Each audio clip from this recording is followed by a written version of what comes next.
selamat dan kami bisa merasakan kasih karunia demi kasih karunia. Pertolongan Tuhan demi pertolongan Tuhan. Walaupun kami sadar ya Tuhan, hidup kami tidak lepas dari masalah. Hidup kami tidak lepas dari pencobaan. Hidup kami tidak lepas dari perjuangan. Tapi kami bersyukur kalau kami boleh melewati itu semua. Sekali lagi itu tanda Engkaulah Bapa kami dan Gembala kami yang baik. Maka Tuhan, saat ini kami mau bersama-sama di dalam waktu-waktu kami memperingati akan hari kesengsaraan.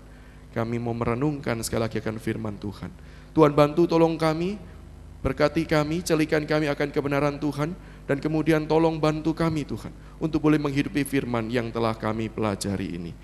Dan hamba-Mu yang dipercaya untuk menguraikan firman, hamba-Mu pun terbatas hikmatnya, kata-katanya. Tapi Tuhan tolong pakai hamba-Mu menjadi saluran berkat bagi setiap jemaat Tuhan yang ada di tempat ini. Sehingga kami semua hanya belajar dari Engkau sendiri ya Tuhan. Terima kasih Tuhan. Demi nama Yesus Kristus, Tuhan dan Juru Selamat kami yang hidup, kami berdoa dan kami bersyukur. Amin.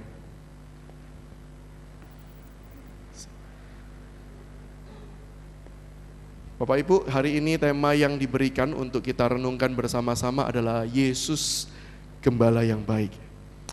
Sebenarnya Bapak Ibu, untuk teks mengenai gembala, Tuhan adalah gembala, sebenarnya Alkitab mempunyai dua teks sebagaimana kita ketahui. Yang pertama yaitu Mazmur 23, yaitu sebuah pengakuan iman bahwa Tuhan itu adalah gembala dari Raja Daud.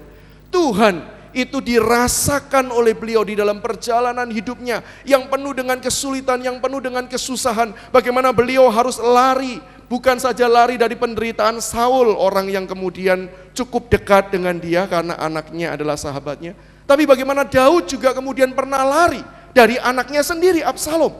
Dia meninggalkan kerajaannya dan kemudian dia lari meninggalkan kerajaannya sebagai seorang narapidana, sebagai seorang buronan yang dikejar-kejar oleh anaknya sendiri.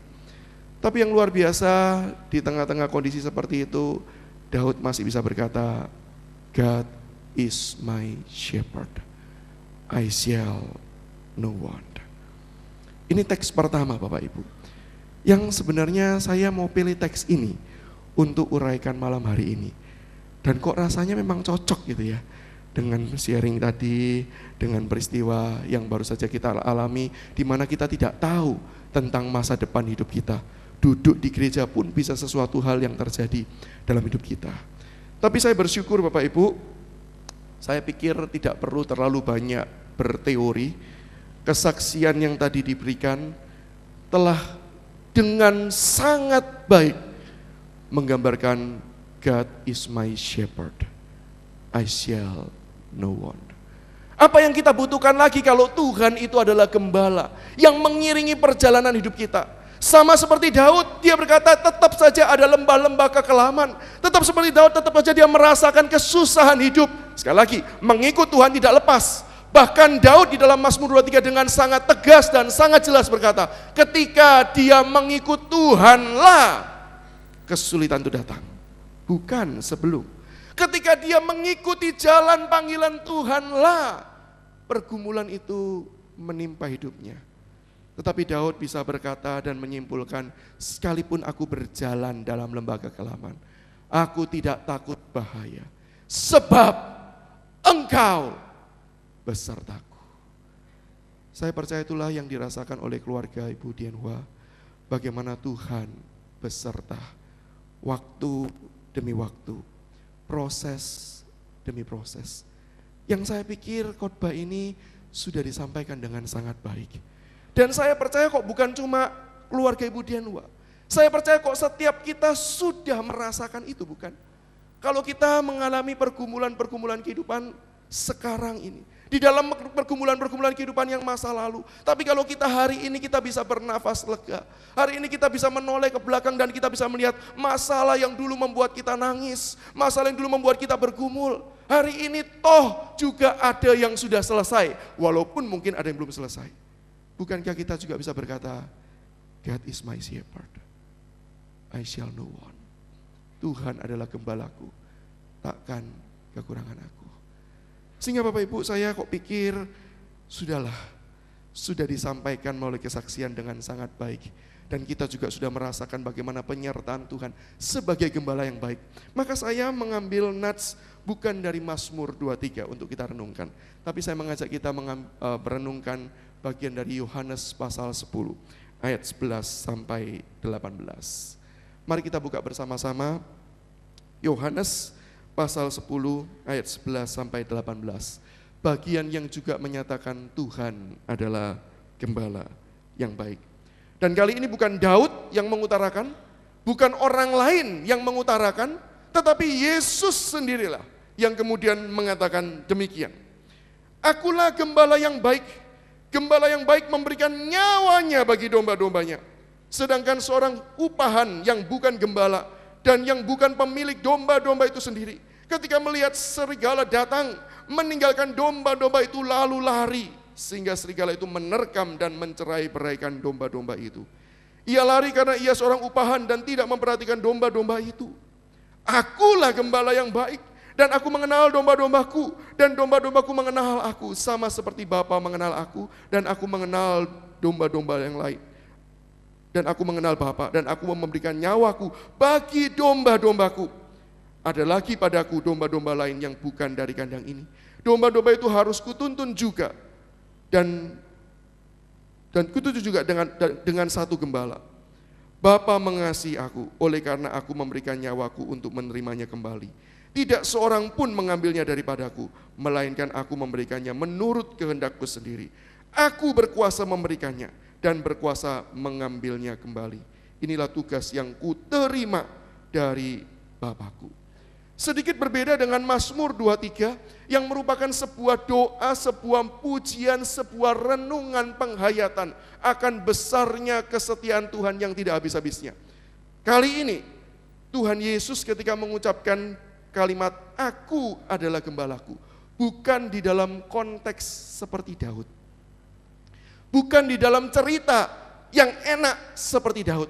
Kalau kita baca latar belakang peristiwa ini, Yohanes pasal 9 dengan jelas berkata bahwa Tuhan Yesus pada waktu itu sedang diuji, sedang dites, sedang diragukan berkaitan dengan otoritas dan kuasanya.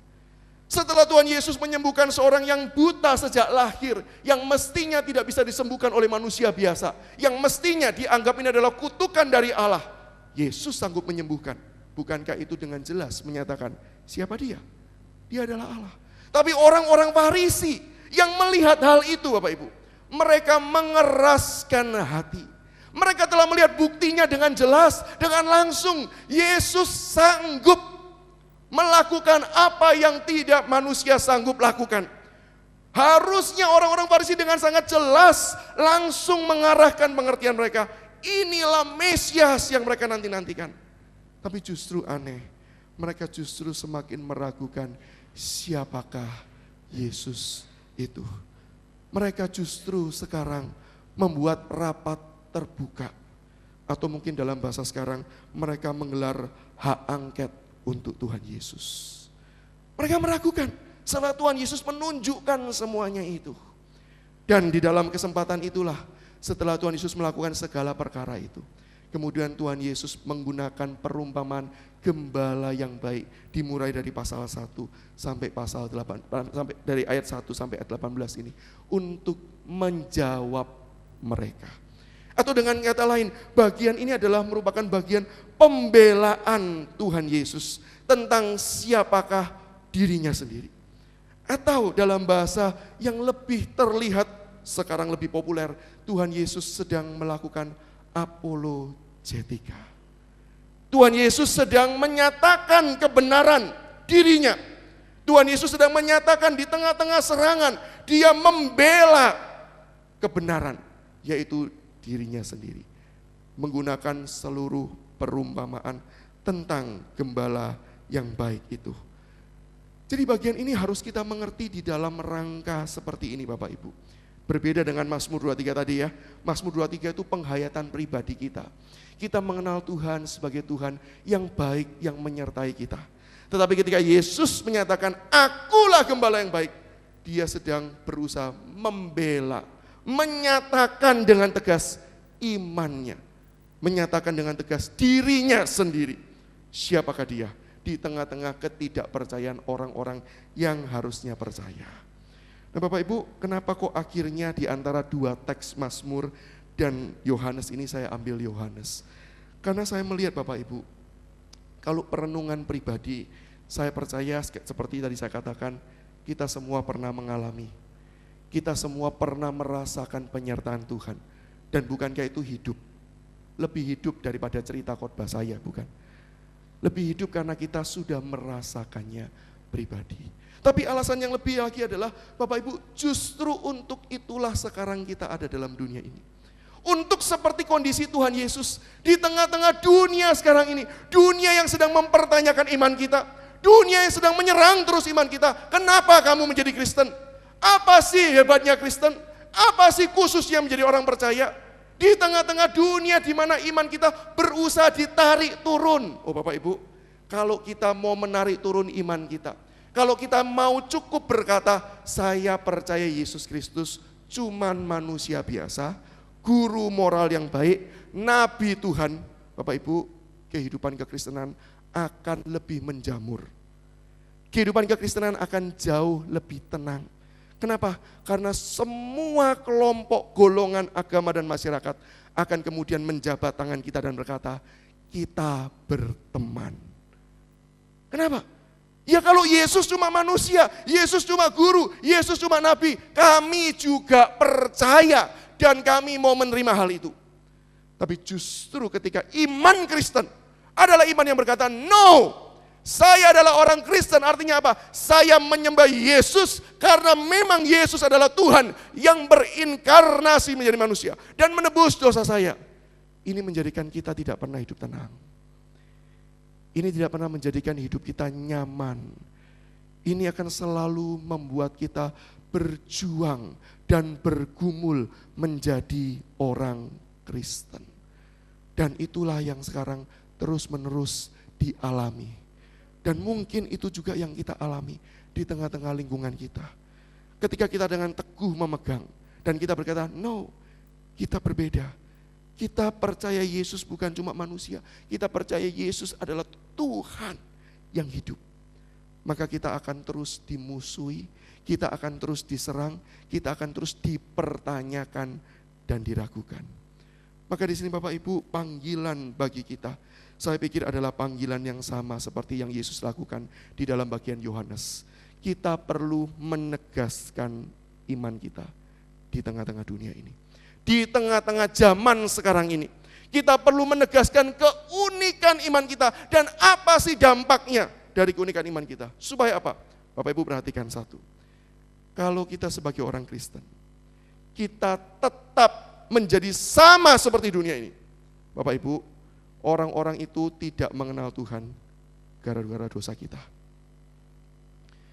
Tuhan menyelamatkan kita, Tuhan membebaskan kita dari belenggu dosa, dan Tuhan masih mengizinkan kita hidup dalam dunia ini. Ada sebuah tujuan, yaitu apa? Mencerminkan Dia kembali, menyatakan kemuliaannya kembali, supaya apa? Dunia kenal siapakah Tuhan yang benar. Ini bukan bicara masalah selera, Bapak Ibu. Ini bukan milih antara sarimi atau indomie atau mie sedap atau mie burung dara. Bukan Bapak Ibu.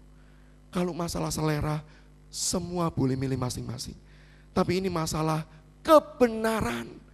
Maka ketika yang satu benar, yang bertentangan tidak mungkin benar. Sekali lagi, ketika yang satu benar, yang bertentangan tidak mungkin benar. Maka di sini kita perlu dengan tegas menyatakan supaya apa? Terang Tuhan bersinar. Jangan sampai kita seperti Matius 5 ayat 13 sampai 16 yang diucapkan oleh Tuhan Yesus, yang harusnya kita dipanggil menjadi garam, tapi Tuhan berkata, banyak garam yang sudah tidak asin lagi. Sehingga dunia ini tidak merasakan dampaknya, perbedaannya ada orang Kristen dan tidak ada orang Kristen. Jangan kita kemudian menjadi seperti terang yang ditutupi gantang, yang kemudian tidak berdampak apapun di dalam dunia ini.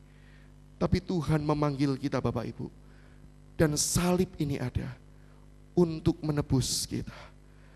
Darahnya dicurahkan untuk menyelamatkan kita, supaya kita bersaksi di tengah-tengah dunia ini. Siapakah dia?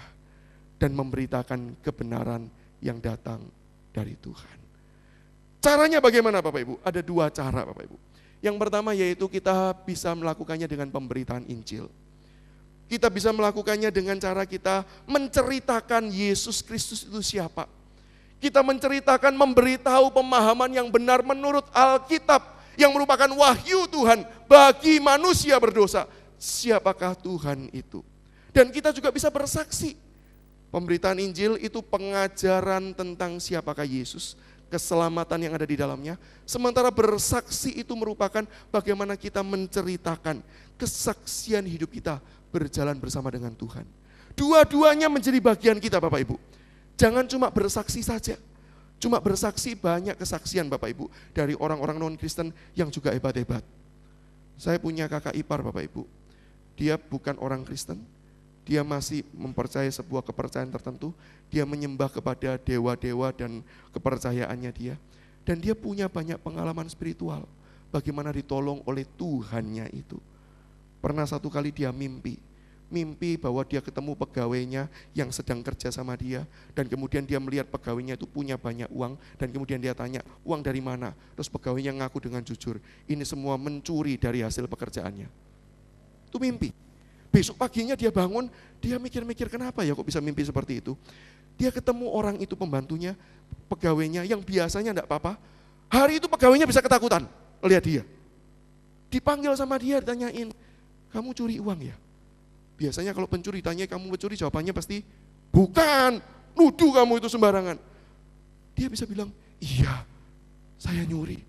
Dan ngaku jujur semua, persis seperti kejadian mimpi itu. Bukan satu kali, berkali-kali.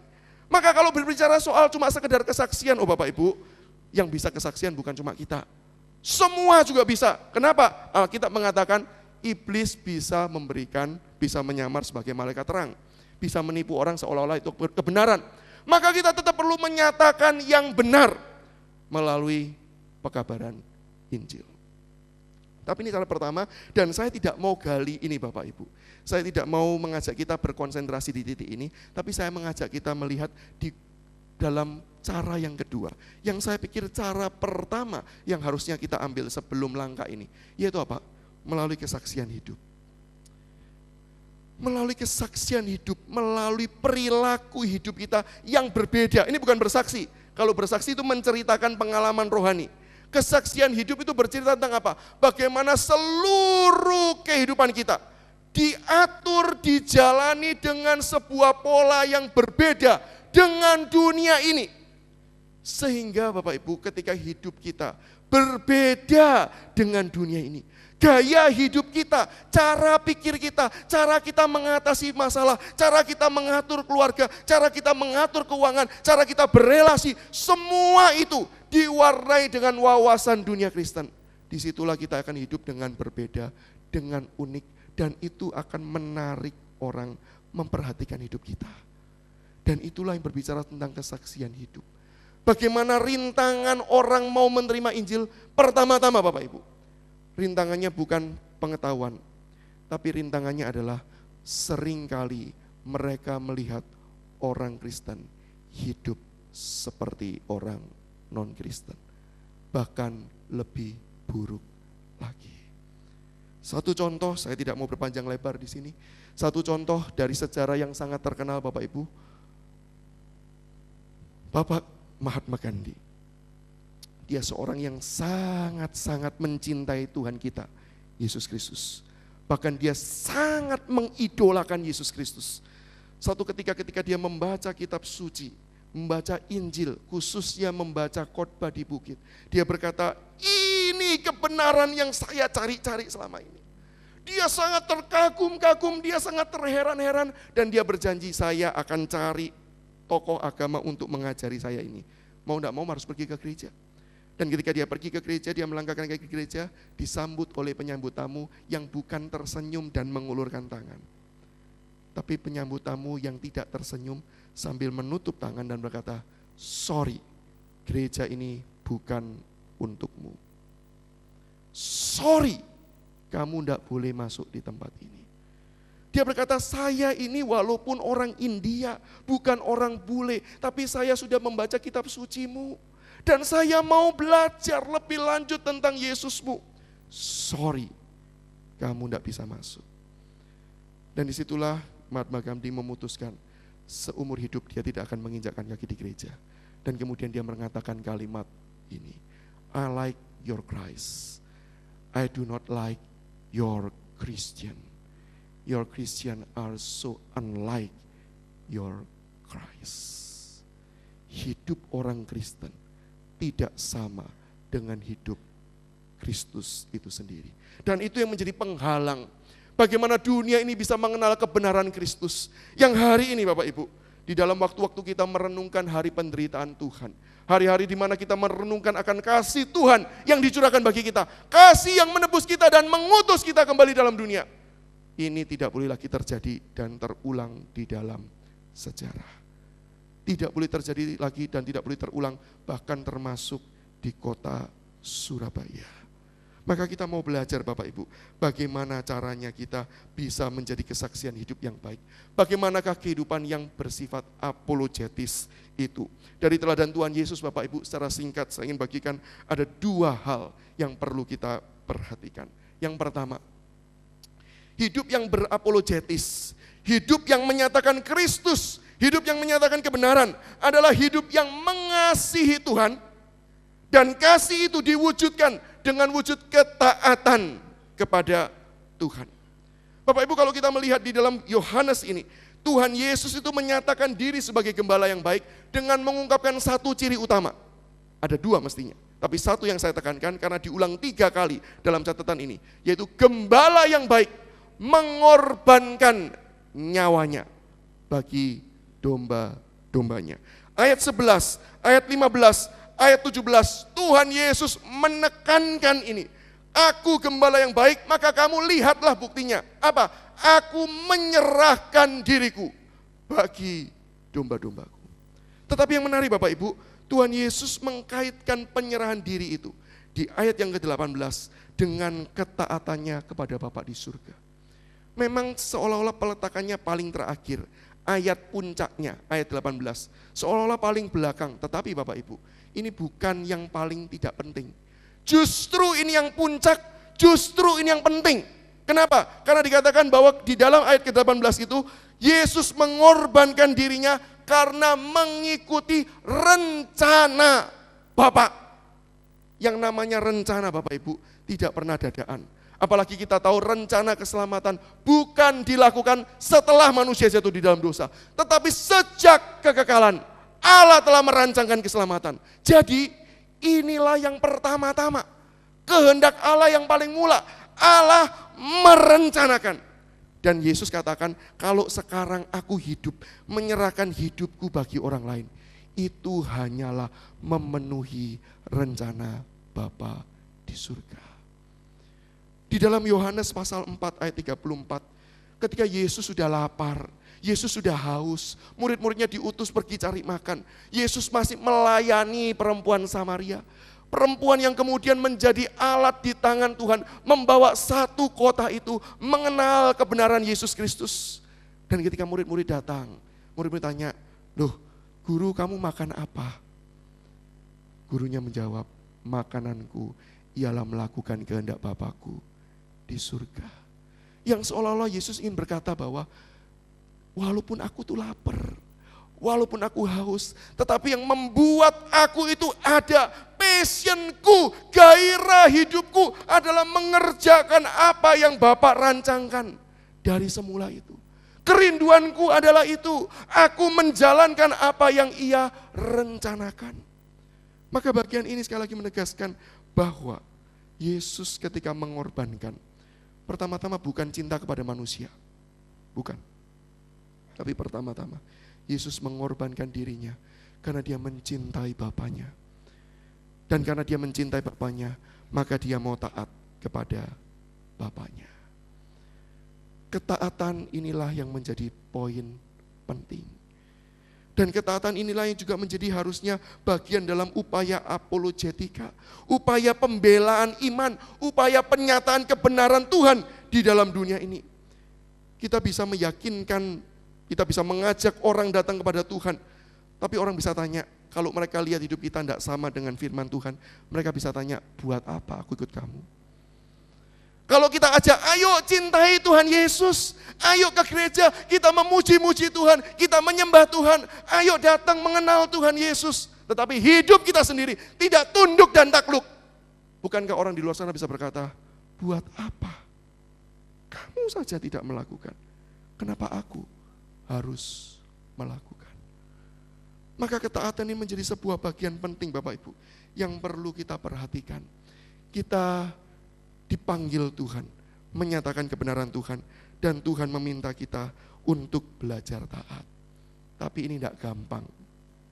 Betul Bapak Ibu ya? Taat firman Tuhan tidak gampang. Saya juga harus dengan jujur mengatakan tidak gampang. Kenapa tidak gampang? Godaan untuk tidak taat itu banyak. Saya kasih 2 contoh godaan saja ya. Ini godaan terbesar bagi saya dan mungkin ini juga godaan terbesar bagi Bapak Ibu. Dan mari kita mewaspadainya. Godaan-godaan ini. Yang pertama, yaitu kita seringkali kesulitan untuk taat kepada Tuhan itu karena kita mengabaikan firman Tuhan.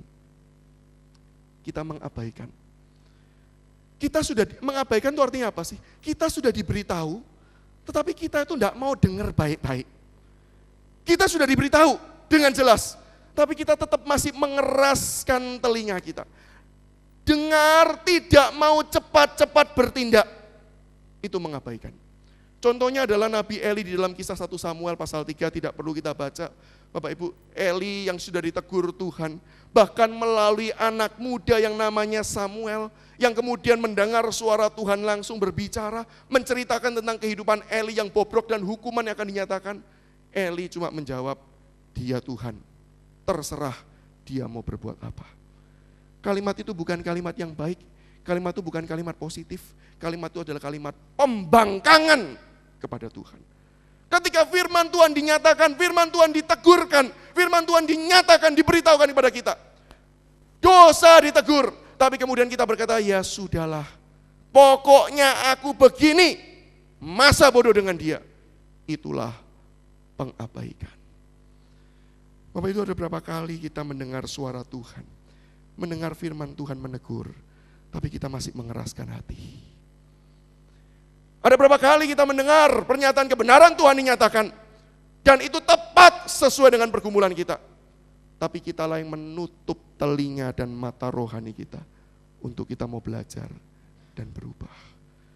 Orang-orang seperti ini Bapak Ibu belajar dari Eli, Tuhan akan membiarkan. Hati-hati dengan pembiaran akan firman Tuhan, karena Tuhan juga akan membiarkan kita. Yang kedua Bapak Ibu, mungkin kita adalah tipe yang juga gampang lupa. Sudah belajar, diajari sekali, sampai nangis-nangis, begitu nanti dikasih ujian lagi, gagal lagi, gagal lagi. Hati-hati Bapak Ibu dengan melupakan karya-karya Tuhan yang terjadi dalam hidup kita. Dan seringkali itu yang terjadi Bapak Ibu. Seperti para murid di dalam Matius yang saya tuliskan. Para murid itu dengan ajaib Bapak Ibu merasakan mujizat Tuhan yang luar biasa. 5.000 orang makan dengan 5 roti 2 ikan. Kalau itu terjadi di satelit, Pak Lim yang melakukan Bapak Ibu. Saya percaya kita semua tutup usaha kita, buka bakery aja. Betul kan ya? Kasih Pak Lim terus saja 5 roti, 5 roti, 5 roti. Terus sisa 12 bakul, 12 bakul. Kalau itu pengalaman pertama apa yang kita lakukan, saya percaya kita akan mengeluarkan handphone kita foto itu semua 12 bakul, masuk Instagram, masuk Facebook, masuk Twitter, semua dengan kata luar biasa. 5 roti jadi sisa 12 bakul untuk 5.000 orang. Pertanyaannya Bapak Ibu, kalau hari ini itu terjadi, minggu depan jemaatnya yang datang bukan 5.000 tapi 4.000, kurang 1.000. Yang bawa roti nambah 2, jadi 7 roti. Kira-kira harusnya apa yang kita lakukan? Bukankah yang harusnya terjadi adalah datang saja sama Pak Lim, Pak, kalau 5 roti sisa 12 bakul, tolong 7 roti jadikan sisa 49 bakul ya. Gitu kan? Nggak usah debat-debat, nggak usah perang-perang. Kenapa? Serahkan saja langsung. Kalau 5 roti aja bisa 12 bakul, apalagi 7 roti. Tapi apa yang para murid lakukan? Ketika mereka mengalami peristiwa yang mirip, jumlah orang berkurang, jumlah roti naik, mereka tetap tidak percaya kepada Tuhan. Mereka lupa. Jangan cepat-cepat nyalakan para murid. Oh, itu kan para murid. Bapak Ibu, kita termasuk saya, bukankah sering sudah ditolong Tuhan sekali, ada pergumulan yang lain, kita mengeluh lagi kepada Tuhan, bukan? Kita doanya nangis-nangis lagi dan bertanya-tanya, Tuhan kenapa? Bukannya kita datang dan kemudian kita berkata, Tuhan, kalau yang kemarin lewat karena anugerah Tuhan, yang ini juga pasti lewat karena pertolonganmu, maka aku mau sandarkan hidupmu kepadamu. Bukankah itu yang Tuhan nantikan dan harapkan? Tetapi apa yang seringkali terjadi dalam hidup kita? Kita kembali meragukan dan mempertanyakan kebaikan Tuhan karena kesulitan dan pergumulan, padahal baru saja kita dilepaskan. Kita memang tipe pelupa, Bapak Ibu. Maka Bapak Ibu jangan belajar seperti para murid ini. Tapi mari kita mencontoh satu teladan yang cukup baik, walaupun saya tidak bisa katakan sangat baik, cukup baik. Yang paling tidak itu menjadi teladan saya, belajar dari Rasul Petrus. Yang ketika Tuhan Yesus minta dia, Petrus selesai kapalnya dipinjam, yuk pergi ke sana tangkap ikan di siang hari. Petrus berkata, Guru, kemarin malam baru dari sana, gak dapat ikan. Yang kedua, Guru kamu itu tukang kayu, gak ngerti soal tangkap-tangkapan ikan. Ikan itu ditangkap waktu malam, bukan siang hari. Ini siang hari, mana mungkin dapat. Tetapi Tuhan, perhatikan Bapak Ibu, Petrus gak titik sampai situ. Nah kalau kebanyakan kita kan titik. Wes gak mau, lu yang salah, guru yang salah, Tuhan yang salah. Aku gak mau taati firman-Nya. Ini terlalu sulit dan terlalu aneh dan terlalu tidak masuk akal untuk saya kerjakan. Tapi Petrus membuatnya menjadi koma. Dan dia berkata, tapi guru, karena engkau yang suruh, saya pergi juga. Bapak Ibu, mari kita belajar. Di tengah-tengah pergumulan, permasalahan, kesulitan kita menghadapi firman Tuhan yang mungkin terkesan susah untuk kita lakukan. Boleh ngomel enggak? Ya sudahlah, contoh Petrus dulu, ngomel dulu enggak apa-apa. Mengeluh dulu enggak apa-apa, tapi jangan titik sampai di sana. Koma, dan lanjutkan dengan sebuah kalimat. Tapi karena ini firman-Mu, karena engkau yang menyuruh, aku mau melakukan juga. Biarlah ini menolong kita untuk kita bisa belajar taat kepada Tuhan. Karena dengan ketaatan kita kepada Tuhan, disitulah orang akan melihat terang Tuhan bersinar melalui dan di dalam hidup kita. Yang terakhir Bapak Ibu, hidup yang menyatakan kebenaran, itu caranya. Yang kedua ialah dengan hidup mengasihi sesama. Dengan jelas firman Tuhan berkata bahwa Yesus gembala yang baik dibuktikan dengan mengorbankan dirinya, menyerahkan dirinya bagi domba-dombanya. Yang dipikirkan Tuhan pertama-tama memanglah kehendak Bapa, tapi kemudian Tuhan juga mencintai manusia. Tuhan juga memikirkan kepentingan orang lain dan kemudian Dia melakukan yang terbaik, bahkan yang melebihi tuntutan yang seharusnya. Kenapa bisa dikatakan melebihi dari tuntutan yang seharusnya? Bapak Ibu, yang pertama, karena ada sebuah tradisi yang berkata bahwa gembala itu pasti akan menyelamatkan dombanya ketika dapat ancaman. Tetapi penyelamatan itu bukanlah penyelamatan yang direncanakan. Gembala tentu saja berdoa dan berharap tidak ketemu singa, harimau ataupun macan. Mereka tentu berharap tidak demikian. Tapi kalau sampai toh ketemu, mau tidak mau mereka akan berjuang dan bergumul. Jadi ini bukanlah suatu hal yang direncanakan. Bukan mereka pada dasarnya mau, tetapi kalau terpaksa, ya sudah. Perhatikan, itu gembala pada umumnya. Tapi yang Yesus katakan, tidak demikian. Yesus dengan sengaja menyerahkan nyawanya. Jadi apa? Perbedaannya, dia bukan jaga-jaga. Tapi memang dia dengan serius berdiri di depan. Dia menanggung resiko paling awal. Bukan dia jaga-jaga, kalau ada baru maju. Tapi dia berdiri di depan. Di tengah-tengah pergumulan, di tengah-tengah permasalahan kita, Yesus berdiri di depan kita. Dia bukan berjaga-jaga, dia berdiri di depan kita. Dan dia yang menanggung resiko pertama kali. Karena dia gembala yang baik. Maka bukankah ada kayu salib Bapak Ibu? Kenapa kok kayu salib? Kenapa kok bukan yang lain? Karena kayu salib menjawab semuanya. Karena melalui kayu salib, Yesus membayar hutang dosa kita kepada Bapa di surga. Disitulah semua masalah selesai. Kenapa? Karena kita pertama-tama adalah orang yang harusnya menerima kutuk dari Allah. Kita adalah orang yang menerima hukuman dari Allah. Tetapi karena Yesus dosa kita ditanggung. Yang kedua, karena kebaikannya Yesus, seluruh orang yang ada di belakang Yesus, seluruh orang yang ikut dia menerima berkat Tuhan. Kenapa? Karena Allah Bapa melihat kebaikan sempurna Yesus Kristus. Yang baik diberkati, yang jahat dikutuk. Dosa manusia jahat dikutuk. Kebaikan harus diberkati. Yesus sempurna melakukan kehendak Bapa, maka dia wajib diberkati. Tapi itulah yang kemudian diberikan kepada kita. Maka salib ini sangat penting Bapak Ibu. Karena melalui salib hari ini kita bisa boleh berkata bahwa Allah turut bekerja dalam segala sesuatu untuk mendatangkan kebaikan bagi kita yang mengasihi Dia. Kebaikan memang bukan berarti jalan lancar. Kebaikan memang bukan berarti segala sesuatunya baik dan mulus. Tetapi segala sesuatu peristiwa yang menimpa hidup kita, itu akan direka-rekakan oleh Tuhan. Membawa kebaikan, bukan cuma bagi kita. No. Tapi seperti kata Yusuf, bagi kebaikan sebuah bangsa. Bagi kebaikan orang lain. Hidup kita diberkati untuk menjadi berkat bagi orang lain. Itu makna kayu salib. Itulah yang Yesus lakukan pertama-tama. Dan yang kedua, Yesus melakukan kasihnya lebih. Karena menurut misnah pengajaran hukum Yahudi, gembala itu cuma wajib menolong dombanya kalau serigala yang datang satu. Kalau lebih dari satu, gembala boleh dan berhak lari. Itu menurut misnah pengajaran Yahudi. Jadi kalau serigalanya satu, dilawan. Kalau serigalanya dua, dia boleh berhak lari. Tapi Yesus tidak pernah lari. Sampai kayu salib.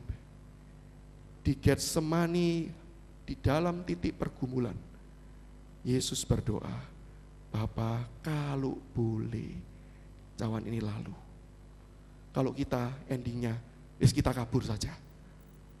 Tapi Yesus menutup dengan sebuah kalimat, bukan kehendakku, tapi kehendakmu. Dan dia maju terus tanpa pernah menyerah. Itulah kasih yang Yesus nyatakan kepada kita. Itulah kasih yang diberikan kepada kita tanpa pernah menyerah. Bahkan melebihi dari yang seharusnya. Dari yang dituntut oleh manusia. Tuhan melakukannya jauh lebih di atas semua itu. Dan bukankah itu yang harusnya kita kerjakan hari ini Bapak Ibu? Kalau kita dikatakan pengikut Kristus, maka kita harus mirip dengan Kristus. Kalau kita mirip dengan Kristus, maka pertanyaannya adalah bagaimana cara melakukan kasih yang lebih dari tuntutan? Nah, ini pertanyaannya bukan? Kalau Yesus mengasihi lebih dari apa yang dituntutkan manusia, kalau kita bagaimana caranya? Kalau Yesus dengan cara mengorbankan nyawanya di atas kayu salib, membayar semua dosa manusia yang dipilihnya. Lalu bagaimana cara kita menyatakan kasih di tengah-tengah dunia ini yang melebihi tuntutan dunia ini? Oh Bapak Ibu, saya bergumul akan hal ini cukup lama. Saya bahkan hampir tidak mendapatkan jawabannya. Kenapa? Karena segala macam kasih dunia ini sudah mulai kerjakan. Bahkan kasih pengorbanan yang luar biasa pun sudah dunia ini kerjakan. Bukan hanya orang Kristen kerjakan. Bahkan orang yang bersedia mengorbankan nyawanya untuk kebaikan orang lain. Bukan cuma orang Kristen, tapi orang non-Kristen juga sudah mulai mengerjakan. Maka mulai muncul pertanyaan bagaimana cara kita menggenapkan firman Tuhan ini. Kita bisa menyatakan kasih yang lebih, yang tidak dibayangkan oleh dunia ini. Bapak Ibu, kebenaran firman Tuhan menuntun kita pada satu hal. Yesus berkata, kasih itu di dalam Dia dan di dalam Bapanya. Maksudnya apa? Kasih yang lebih, kasih yang dituntut, kasih yang dicari oleh dunia ini tidak mungkin diberikan dari satu individu manusia Kristen. Sekali lagi, tidak mungkin. Karena kalau kita bisa memberikan kasih itu, maka kita sama dengan Kristus. Tidak mungkin. Tapi bagaimana caranya kita bisa menjadi sama seperti Kristus? Satu cara yang Yesus berikan. Hidup bersatu sesama tubuh Yesus Kristus. Itu yang dunia nggak bisa. Itu dunia yang nggak sanggup. Bersatu, menjadi satu, saling mengasihi, saling mendukung satu dengan yang lain. Itu yang dunia nggak bisa. Bagaimana cara kita bisa saling mengasihi satu dengan yang lain? Yesus memberikan jawabannya di Yohanes pasal 21. Ketika Yesus berkata kepada Petrus, gembalakanlah domba-dombaku. Apa maksudnya? Siapa sih Petrus? Kok dipercaya menggembalakan domba? Petrus bukan orang suci. Petrus bukan orang hebat. Dia orang yang menyangkali Yesus. Bahkan menurut catatan Lukas, Yesus itu sampai berkata kepada Petrus gini, ayam itu loh, tidak akan berkokok sebelum kamu menyangkali. Perhatikan gaya bahasanya. Bukan bahasanya adalah kamu akan menyangkal 3 kali, kemudian ayam berkokok. Bukan. Yesus berkata, ayam tidak akan berkokok sebelum kamu menyangkal 3 kali. Yang artinya apa? Petrus untuk jatuh, tidak butuh waktu yang lama. Petrus untuk jatuh, tidak makan waktu yang lama, tidak bergumul dengan keras. Orang seperti ini akhirnya dipakai Tuhan untuk berkata, aku tahu kamu pernah jatuh. Aku tahu kamu lemah. Maka saling membantulah, saling menolonglah, saling melayanilah. Dan bukankah kalau dipikir-pikir Bapak Ibu, kita mirip dengan Petrus, bukan? Tadi belajar dari Petrus, kita sekarang juga belajar dari kegagalan Petrus. Dalam hal jatuh dalam dosa, tidak banyak dari antara kita bergumul keras. Kita gampang kok jatuh dalam dosa. Jangankan Bapak Ibu, saya juga gampang. Kalau demikian bagaimana caranya kita bisa menampilkan seperti Kristus? Kita sadar kesalahan kita. Kita sadar kelemahan kita. Dan yang kemudian kita lakukan adalah saling menopang satu dengan yang lain. Karena ketika kita sadar kita lemah, disitulah baru kita mau gandeng tangan. Kalau kita nggak sadar kita lemah Bapak Ibu, kita nggak akan mau bergandeng tangan. Kita akan merasa diri kita paling hebat. Tapi ketika kita sadar saya lemah juga, semua kita merasa lemah, disitulah kita akan bergandeng tangan. Disitulah kita akan maju bersama-sama. Dan ini yang mengejutkan. Dunia ini akan melihat terang Kristus bersinar melalui gerejanya. Bukan melalui individu. Bukan melalui kesaksian seorang pendeta yang hebat. Tetapi melalui kesatuan gereja Tuhan. Maka Bapak Ibu, percuma ada banyak hamba Tuhan yang hebat kalau gerejanya nggak bisa bersatu. Percuma ada begitu banyak denominasi dibangun kalau semuanya tidak bisa bergandeng tangan dan bersatu. Itu semakin memalukan nama Tuhan, bukan memuliakan nama Tuhan. Kasih Tuhan hanya bisa dilakukan bukan oleh satu anggota tubuh. Nah, betapa sombongnya kita kalau kita berkata kita sanggup. Kasih Tuhan hanya bisa ditunjukkan kepada dunia ketika setiap kita bergandeng tangan dan berkata kita lemah, kita terbatas. Yuk kita maju sama-sama. Dunia tidak bisa karena hanya kasih Kristus yang sanggup mengikat kita seperti itu. Maka hari ini pertanyaannya bagi setiap kita Bapak Ibu, maukah kita bergandeng tangan sebagai sesama anggota tubuh Yesus Kristus? Maukah kita datang ke gereja bukan lagi dengan topeng-topeng? Karena kalau kita datang dengan topeng, semua kelihatan bagus, semua kelihatan hebat. Disitulah kita tidak bergandengan tangan. Kecuali nyanyi bergandengan tangan. Itu pun terpaksa kan. Selesai nyanyi juga lepas. Kalau kita datang dengan topeng, maka sangat susah untuk kemudian kita bersatu hati, saling mendukung satu dengan yang lain. Tapi kalau setiap kita datang dengan kelemahan-kelemahan kita, setiap kita datang dengan saling mengampuni, saling mendukung, yang jadi kelemahan orang kita tidak celakai, kita tidak kutuki, tapi kita dukung dia untuk bangkit. Kelemahan kita juga didukung untuk dibangkit. Oh, itu adalah surga yang turun dalam dunia. Itu adalah kehendak hati Bapa. Dan untuk itulah kita dipanggil. Maka Bapak Ibu, saya sungguh berdoa dan berharap melalui gereja Tuhan di tempat ini, kita boleh bersatu hati, bersama-sama saling mendukung. Caranya bagaimana? Buka kelemahan kita. Bukankah itu poin pemuritan Bapak Ibu ya? Orang bisa dimuridkan gimana caranya? Ya sadar diri kurang, maka namanya murid. Kalau bukan namanya murid kan tidak merasa kurang dan tidak boleh menunjukkan kekurangan, gitu kan ya? Jadi dosen itu kan kesannya seolah-olah sebisa mungkin jangan jawab tidak tahu. Kalau kebanyakan jawab tidak tahu, muridnya besok tidak mau masuk kelas. Betul kan ya? Kalau tanya, Pak ini apa? Tidak tahu, saya lemah. Besok, Pak ini apa? Tidak tahu, saya lemah. 3 kali, Pak ini apa? Tidak tahu, saya lemah. Minggu depan tidak ada kelas, gak ada yang mau datang. Guru dituntut lebih, harus bisa jawab. Tapi makanya kita nggak dipanggil jadi guru, kita dipanggil memuridkan, jadi murid. Yang artinya apa? Semua lemah, termasuk hamba Tuhan juga lemah. Kita semua lemah, tapi mari kita bersatu hati, bergandeng tangan, melayani Tuhan, menyatakan Yesus Kristus hidup di dalam dunia ini. Jangan biarkan pengorbanannya itu hanya yang kita yang merasakan, tapi tunjukkanlah kepada dunia Yesus yang telah mati dan hidup bagi setiap kita. Mari kita berdoa.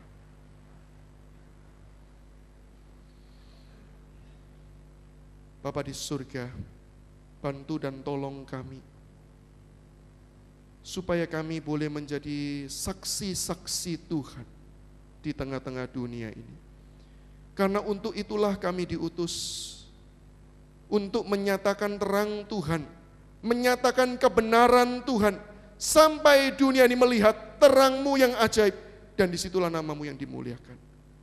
Tuhan, pakailah hidup setiap kami, pakailah diri setiap kami ya Tuhan, untuk kami boleh menyatakan kesaksian tentang Injil Yesus Kristus.